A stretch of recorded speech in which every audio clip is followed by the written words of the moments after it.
کراچی کیوں ڈوبا؟ یہ ہم آپ کو آج بتاتے ہیں کہ کراچی کیوں ڈوبا۔ کراچی اس طرح نہیں ڈوبتا، لیکن بارش میں تباہی آتی ہے اور یقینی طور پر اس کو قابو پا لیا جاتا ہے۔ لیکن ہم آپ کو بتائیں کہ سندھ حکومت کی طرف سے اور وزارت بلدیات کی طرف سے گزشتہ 2 سالوں سے ایک کارروائی کی جا رہی تھی اور بی ٹیک انجینئروں کو سائٹ میں لگایا گیا، اور یقینی طور پر یہ صرف ٹول پلازا سے پہلے تھا۔ ٹول پلازا کے بعد یہ سب قوانین جو عدالتی قوانین ہیں وہ نظر انداز کیے گئے اور بڑھتی بھی ہوئی اور ترقیاں بھی ہوئی، لیکن ٹول پلازا کے اندر اور کراچی کی حدود میں بی ٹیک انجینئرز کے نام پر سینئر افسران کو کھڑے لائن لگا دیا گیا۔ یہ افسران جن پوسٹوں پہ کام کر رہے ہیں وہ لطیفوں اور مذاق سے کم نہیں، لیکن ہم آپ کو بتائیں کہ بی ٹیک انجینئرز جن کو ہٹایا گیا تھا کہ عدالت کا حکم ہے، اس کی بنیاد پر کراچی ڈوب گیا۔ اگر ہم چند نام لے لیں کہ ظفر مجاہد بلوچ جو کہ بلدیہ ٹاؤن کے ایڈمنسٹریٹر رہ چکے ہیں، ان کو بھی کراچی کے بارے میں اور نالوں کے بارے میں بر وقت اور سخت آگاہی حاصل ہے، جبکہ اقبال احمد خان ان کو ضلع وسطی کے بارے میں تقریباً بہت کچھ معلوم ہے۔ اور اسی طرح سہیل میمن ہوں یا اور بھی لوگ ہیں جن کے ہم کیا نام لیں، نازش رضا ہے، حالانکہ نازش نام کے سن کے ہی رکھ لیتے، لیکن بعد میں پتہ چلتا ہے یہ تو کچھ اور ہے، لیکن شاید نازش نام پہ رکھ لیتے، وہ بھی نہیں رکھا، کوئی بات نہیں۔ لیکن یہ تمام افسران جو کہ سالوں سے بلدیاتی امور کا تجربہ رکھتے ہیں اور بارش میں 2-4 گھنٹوں میں قابو پا لیتے تھے اور ان کو ساری چیزیں پتہ تھی، ان کو نظر انداز کر کے بٹھا دیا گیا اور 2012 میں پبلک سروس کمیشن کا امتحان پاس کیے بغیر اور پھر ان کو پروموشن دے کے 18 سے 19 گریڈ میں پہنچا دیا اور شہر پہ راج کرنے کے لیے چھوڑ دیا۔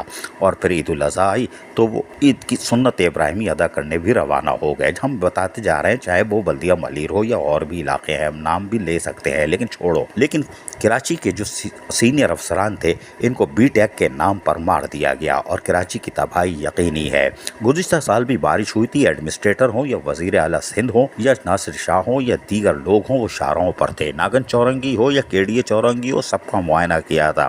سال گزر گیا لیکن اس کے بعد بھی کوئی پلاننگ نہیں کی، اور آج تو بلدیہ عظمیٰ کراچی کے چاروں طرف پانی ہے، اور یہ پانی شرمندہ کرنے کے لیے کافی ہے کہ آپ نے کراچی کے سینئر افسران بی ٹیک انجینئرز کو کھڈے لائن لگا کر اور نان پروفیشنل یعنی کہ پبلک سروس کمیشن کا امتحان پاس کیے بغیر اور ان کو 18-19 گریڈ میں پہنچا دیا، جنہوں نے آج کرشمہ دکھا دیا اور کراچی ڈوب گیا۔ اور کراچی چونکہ سونے کا انڈا دینے والی وہ مرغی ہے جس کو آرام سے کاٹا بھی نہیں گیا بلکہ انڈے کھا رہے ہیں۔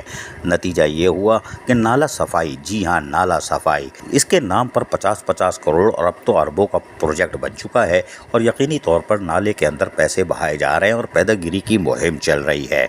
2013 کی پریس ریلیز بلدیہ عظمیٰ کراچی کے اٹھائے تو 634 نالے اور 7 بڑے برساتی نالے کلیم کرتی تھی۔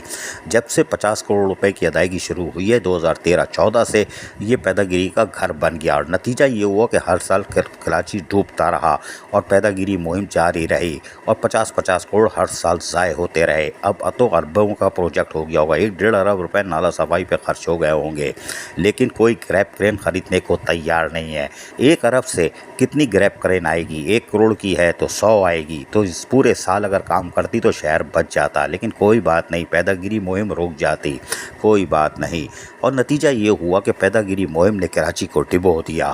بڑے بڑے ہسپتال ہوں، مزارات ہوں، کوئی بھی محفوظ نہیں، مساجد محفوظ نہیں، سب اپنے اپنے کاموں میں لگے ہوئے ہیں۔ علائشوں کا سسٹم بھی ناکام ہو گیا، علائشیں تیر رہی ہیں، لیکن کوئی بات نہیں، اس لیے کہ اہل افسران تعیناتی نہیں ہیں، وہ بیٹھے ہوئے ہیں جن کو کچھ پتہ ہی نہیں شہر کے بارے میں، برساتی نالے کون سے اور کہاں ہیں، اور کون سے انجینئرز ہیں جنہوں نے کراچی میں اب تک سڑکیں بنائی ہیں یا جو اب بنا رہے ہیں، ان کا لیول کیا ہوتا ہے، اس کے ساتھ نالے کتنے ہونے چاہیے تھے، کس گہرائی کے ہونے چاہیے تھے کہ پانی کھڑا ہی نہ ہو۔ آپ نے اربوں روپے کی سڑکیں بنائی، پھر یہ پانی کیوں کھڑا ہے؟ کون سے انجینئر تھے؟ کوئی پوچھے گا؟ کوئی نہیں پوچھے گا، اس لیے کہ وہ پروجیکٹ بھی حبشی حلوہ ہوتے ہیں اور اس میں اوپر پستہ اخروٹ لگا ہوا ہوتا ہے، کیونکہ یہ کراچی کا بنا ہوا ہے، سوغات ہے کراچی کی۔ لیکن اہل افسران جو بی ٹیک انجینئر کے نام پر ہٹائے گئے تھے، آج ثابت ہو گیا کہ ان کو اگر تعینات کرتے تو شہر چند گھنٹوں میں بچ سکتا تھا۔ اب 12 گھنٹے انتظار کرواتے ہیں تو پانی خود ہی نیچے اتر جائے گا، تو کمال کس کا ہوا؟ قدرت کا، آپ کا نہیں۔ باقی بھاگ دوڑ تو کرو تو کرتے رہو بھائی، جنگل میں بھی ایک اچھل کود کر رہا ہوتا ہے، خوب اس شاخ سے اس شاخ، اس شاخ سے اس شاخ، آخر میں ناریل مل ہی جاتا ہے۔ لیکن کراچی کا کیا بنے گا یہ کوئی نہیں جانتا، لیکن کراچی ڈوب گیا، اہل افسران فارغ بیٹھے ہوئے ہیں، اور جن کو کراچی کا پتہ ہے اور نالوں کا پتہ ہے، اور جو پبلک سروس کمیشن سے 2012 میں بھرتی ہوئے اور ان کو پروموشن دے کے 19 میں بٹھایا گیا، آج ان کی قلعی کھل گئی۔ عزیز عارف، KBS بلدیاتی نیوز کراچی۔ ایسی ہی خوبصورت ویڈیوز فیوچر میں حاصل کرنے کے لیے ریڈ بٹن پر کلک کر کے اور بیل آئیکن کو پریس کر کے ہم سب کے سبسکرائبر بننا مت بھولیے۔